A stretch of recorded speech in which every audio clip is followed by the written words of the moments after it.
Bismillahirrahmanirrahim. Assalamualaikum warahmatullahi wabarakatuh. Alhamdulillahirabbil alamin wassalatu wassalamu ala asyrafil anbiya'i wal mursalin wa ala alihi wa sahbihi ajmain amma ba'd. Pertama-tama marilah kita panjatkan puji dan syukur atas kehadirat Allah Subhanahu wa taala yang telah melimpahkan rahmatnya kepada kita dan berkat ridhonya kita dapat beraktivitas dalam keadaan sehat walafiat. Perkenalkan, nama saya Nabila Salsa Putri dari kelas M238, jurusan Pendidikan Guru Sekolah Dasar. Pada kesempatan kali ini, saya akan membahas tentang bagaimana Islam menjamin kebahagiaan. Menurut Al-Alusi, bahagia adalah perasaan senang dan gembira karena bisa mencapai keinginan atau cita-cita yang dituju dan diimpikan. Ada juga pendapat lain dari Ibnu Qayyim al-Jauziyah berpendapat bahwa kebahagiaan itu adalah perasaan senang dan tentram karena hati yang sehat dan berfungsi dengan baik. Hati yang sehat dan berfungsi dengan baik bisa berhubungan dengan Tuhan pemilik kebahagiaan. Kebahagiaan dapat kita raih kalau kita dekat dengan pemilik kebahagiaan itu, yaitu Allah Subhanahu wa taala. Sesuai dengan pendapat Ibnu Qayyim al-Jauziyah bahwa untuk menggapai kebahagiaan itu mengharuskan adanya kondisi hati yang sehat atau qalbun salim, maka yang perlu kita lakukan adalah mengetahui karakteristik hati yang sehat dan cara mengobati hati yang sakit agar hati dapat kembali sehat. Ada 8 karakteristik hati yang sehat menurut Ibnu Qayyim al-Jauziyah. Yang pertama itu, hati menerima makanan yang berfungsi sebagai nutrisi dan obat. Adapun makanan yang paling bermanfaat untuk hati adalah iman, sedangkan obat yang paling bermanfaat untuk hati adalah Al-Quran. Sebagai seorang muslim, jika ingin hati lebih sehat, maka kita harus rajin membaca Al-Quran. Yang kedua, selalu berorientasi ke masa depan dan akhirat. Untuk sukses, pada masa depan kita harus berjuang pada waktu sekarang ini. Orang yang mau berjuang pada waktu sekarang adalah pemilik masa depan itu. Sedangkan yang tidak mau berjuang pada waktu sekarang ini menjadi pemilik masa lalu. Nabi Muhammad SAW berkata kepada Abdullah bin Umar radhiyallahu anhu, "Hiduplah kamu di muka bumi ini laksana orang asing atau orang yang sedang berpergian dan siapkan dirimu untuk menjadi ahli kubur."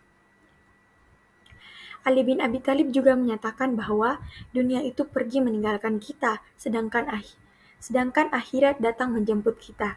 Masing-masing bagian ada ahlinya, maka jadilah dirimu dari ahli akhirat bukan ahli dunia. Sebab sekarang adalah waktu beramal tidak ada hisab, sedangkan nanti di akhirat ada hisab, tetapi tidak ada amal. Yang ketiga, selalu mendorong pemiliknya untuk kembali kepada Allah Subhanahu wa taala.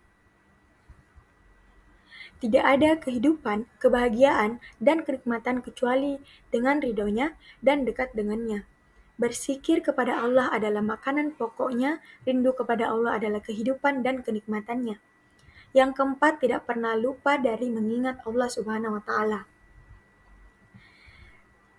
Dengan mengingat Allah itu dengan cara berzikir kepada Allah, tidak berhenti berkhidmat kepada Allah, dan tidak merasa senang dengan selain kepada Allah Subhanahu wa taala.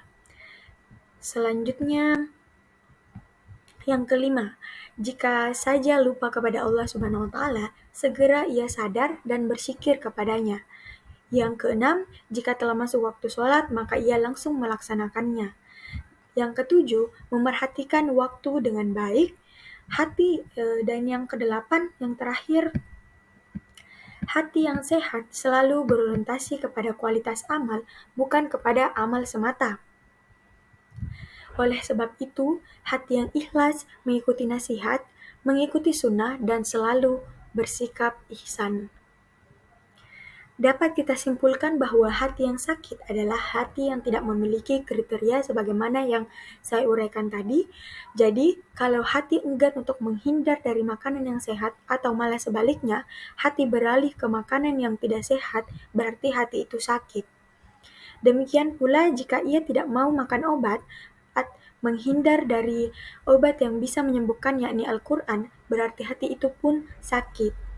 Hati yang sakit adalah hati yang tidak berfungsi dengan semestinya. Fungsi hati adalah untuk ma'rifah kepada Allah, mencintai Allah, rindu kepada Allah, dan kembali kepada Allah. Sekiranya manusia mengetahui segala sesuatu tetapi tidak ma'rifah kepada Allah Subhanahu wa taala sebagai Tuhannya, maka nilainya sama saja dengan orang yang tidak mengetahui sama sekali. Demikian juga seandainya manusia mendapatkan bagian-bagian dunia, kenikmatan dunia, syahwat dunia, tapi tidak memiliki rasa cinta kepada Allah, tidak rindu kepada Allah, tidak nikmat bersama Allah, tidak berhikmat kepada Allah, maka manusia tidak mendapatkan kenikmatan, kesenangan, dan kebahagiaan.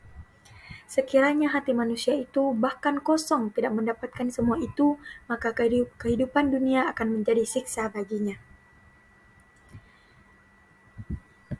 Dalam kitab Mizanul Amal, Al-Ghazali menyebutkan bahwa as-sa'adah atau bahagia terbagi menjadi dua. Pertama, bahagia hakiki, dan yang kedua, bahagia majasi. Bahagia hakiki adalah kebahagiaan ukhrawi. Kebahagiaan ukhrawi akan diperoleh dengan modal iman, ilmu, dan amal. Sedangkan kebahagiaan majasi adalah kebahagiaan duniawi. Kebahagiaan ini bisa didapatkan oleh orang yang beriman dan bisa didapatkan juga oleh orang yang tidak beriman. Kebahagiaan duniawi adalah kebahagiaan yang fana dan tidak abadi. Adapun kebahagiaan ukhrawi itu kebahagiaan abadi dan rohani. Sedangkan kebahagiaan duniawi ada yang melekat pada dirinya dan ada yang melekat pada manfaatnya. Di antaranya kebahagiaan duniawi adalah memiliki harta, kedudukan terhormat dan keluarga yang mulia. Kaum muslimin yang dimuliakan oleh Allah Subhanahu wa taala, terwujudnya kehidupan yang bahagia dan sejahtera merupakan dambaan semua orang. Untuk mencapainya diperlukan usaha yang sungguh-sungguh dari semua pihak. Paling tidak ada tiga kunci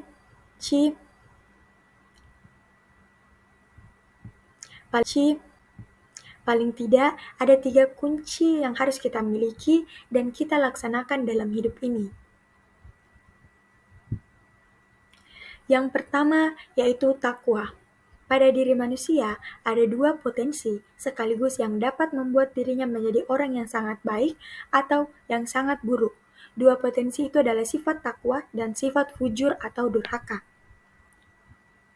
Allah Subhanahu wa taala berfirman dalam Quran surah Asy-Syams ayat 8 hingga 10.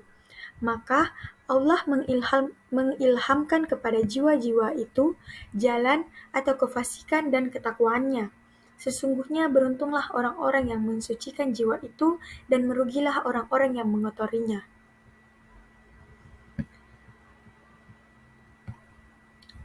Takwa adalah memelihara diri dari siksa Allah dengan mengikuti segala perintah dan menjauhi larangannya, dan dalam situasi dan kondisi yang bagaimanapun juga, bahkan dimanapun seseorang berada.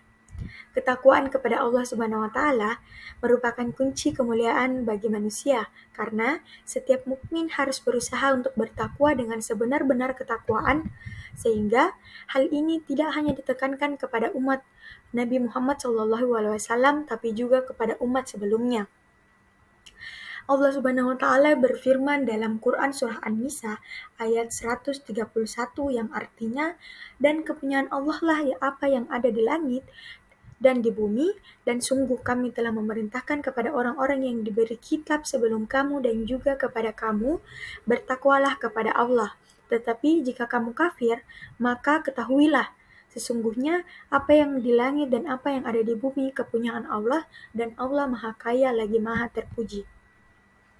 Manakala ketakwaan kepada Allah sudah ditunjukkan, maka kebahagiaan dan kesejahteraan akan diraih oleh manusia dan diperoleh dari jalan keluar atas persoalan hidup, seperti memperoleh rezeki, bahkan rezeki yang tak terduga, memperoleh kemudahan dari kesulitan, dan yang lebih membahagiakan adalah memperoleh ampunan dan ditutupinya dosa. Allah Subhanahu wa taala berfirman dalam Quran surah At-Talaq ayat 2-5 yang artinya barang siapa bertakwa kepada Allah, niscaya Dia akan mengadakan baginya jalan keluar dan memberinya rizki dari arah yang tidak disangka-sangka, dan barang siapa yang bertakwa kepada Allah, niscaya Dia akan menjadikan baginya kemudahan dalam urusannya. Dan barang siapa yang bertakwa kepada Allah, niscaya Dia akan menghapuskan kesalahan-kesalahannya dan akan melipat gandakan pahalanya. Bila takwa sudah kita wujudkan dalam hidup ini, maka kita pun akan menjadi manusia yang paling mulia di hadapan Allah Subhanahu wa taala. Kaum muslimin yang dimuliakan Allah Subhanahu wa taala, kunci kedua untuk meraih kebahagiaan dan kesejahteraan dalam kehidupan masyarakat adalah saling sayang menyayangi dengan sesama. Di samping itu, keindahan hidup juga bisa dilihat dan dirasakan bila kasih sayang antar sesama menjelma dalam kehidupan sehari-hari. Paling tidak, ada 4 hal yang harus diwujudkan sebagai cermin dari saling menyayangi antar sesama kita. Yang pertama, saling menghormati. Yang kedua, tolong-menolong. Yang ketiga, saling memberi nasihat. Dan yang keempat, melindungi keselamatan harta dan jiwa sesama.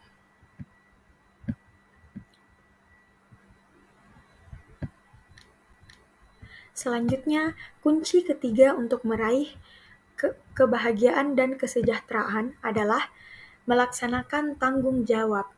Kehidupan yang baik akan terwujud manakala masing-masing orang, sebagai apapun dia dan dimanapun berada, dapat menunjukkan rasa tanggung jawabnya, baik sebagai pribadi, keluarga, masyarakat, maupun bangsa.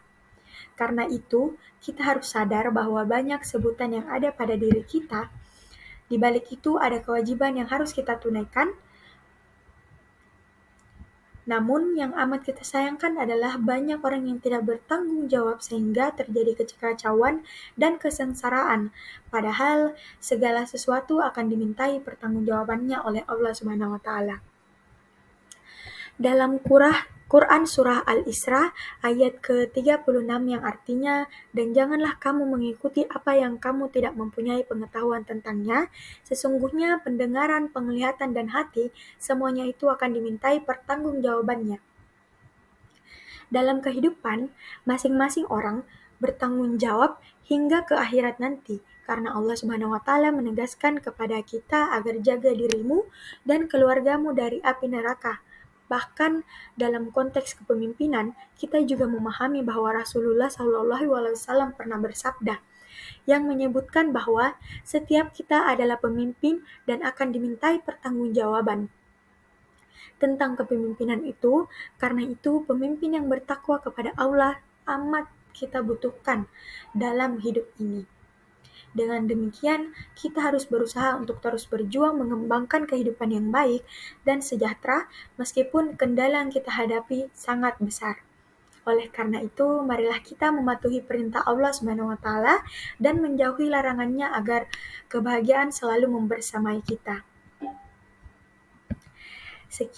Sekian dari saya. Mohon maaf jika ada salah kata. Wassalamualaikum warahmatullahi wabarakatuh.